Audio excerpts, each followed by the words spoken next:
ഇന്ന് സ്പെഷ്യലായിട്ട് വീഡിയോ ഒന്നും എടുക്കാനുള്ള സമയമില്ല, ഇൻട്രോ വീഡിയോ ഒന്നുമില്ല. അപ്പം വേഗം ഇന്ന് എന്നാ ചെയ്യാൻ പോകുന്നതെന്ന് കാണിച്ചു തരാം കേട്ടോ. ഇതേ നല്ല ചന്ദേരി മെറ്റീരിയലിൽ അത്യാവശ്യം റേറ്റ് വരുന്ന ഒരു മെറ്റീരിയൽ. ചന്ദേരി മെറ്റീരിയലിൽ നമുക്ക് ഇന്നൊരു കസ്റ്റമറിന് ഒരു കസ്റ്റമൈസ്ഡ് കുർത്തി സെറ്റ് ഡിസൈൻ ചെയ്യാനുണ്ട്.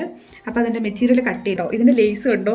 എനിക്കിത് കണ്ടിട്ട് എനിക്കിത് ഡ്രസ്സ് ചെയ്യണം എന്നുണ്ട്, പക്ഷേ നമ്മുടെ കസ്റ്റമർ സെറ്റ് ആവല്ലോ എന്ന് വിചാരിച്ചിട്ട് ഈ ലേസ് കിട്ടാനില്ലായിരുന്നു. ഭയങ്കര കഷ്ടപ്പെട്ട് ഞാൻ സെറ്റ് ചെയ്തെടുത്ത ലേസാണ് ഇത്.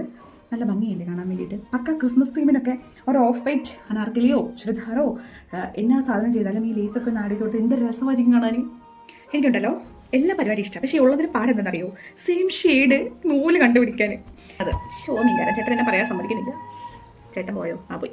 അപ്പം ഇങ്ങനെയൊക്കെയാണ് ഇവിടുത്തെ ബാക്ക്ഗ്രൗണ്ട് സ്റ്റോറീസ് ഒക്കെ നടക്കുന്നത്. അപ്പം ഞാൻ ഇത് സെറ്റ് ചെയ്തിട്ട് കാണിച്ചു തരാം. ഇനിയിപ്പോൾ എല്ലാം വേഗം ഷടേന്ന് പോയിട്ട് ഡ്രേപ്പ് ചെയ്യുന്നു, കട്ട് ചെയ്യുന്നു, സ്റ്റിച്ച് ചെയ്യുന്നു. അത് കഴിഞ്ഞിട്ട് നമുക്ക് നമ്മളുടെ പ്രൊഡക്റ്റിൻ്റെ ലാസ്റ്റ് ലുക്ക് ഉണ്ടല്ലോ, എന്തു ഭംഗിയാന്ന് നോക്കിയാൽ. ഷാളൊക്കെ എനിക്ക് ഭയങ്കര ഇഷ്ടപ്പെട്ടു. ആ ലേസ് വർക്കാണ് മെയിനായിട്ട് അതിൻ്റെ ഹൈലൈറ്റ് എന്ന് വേണമെങ്കിൽ പറയാം കേട്ടോ.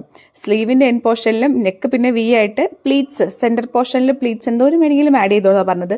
കുറച്ച് കുമ്പയൊക്കെ ഉള്ളത് കാരണം അതൊക്കെ ഒന്ന് കവറപ്പ് ചെയ്യുന്ന രീതിയിൽ വേണം ഡിസൈൻ ചെയ്യാൻ. പിന്നെ നമ്മുടെ കുർത്തീൻ്റെ എൻ പോർഷനിലും നമ്മുടെ ലേസ് കൊടുത്ത് ഹൈലൈറ്റ് ചെയ്തിട്ടുണ്ട്. അപ്പോൾ അത്രയേ ഉള്ളൂ.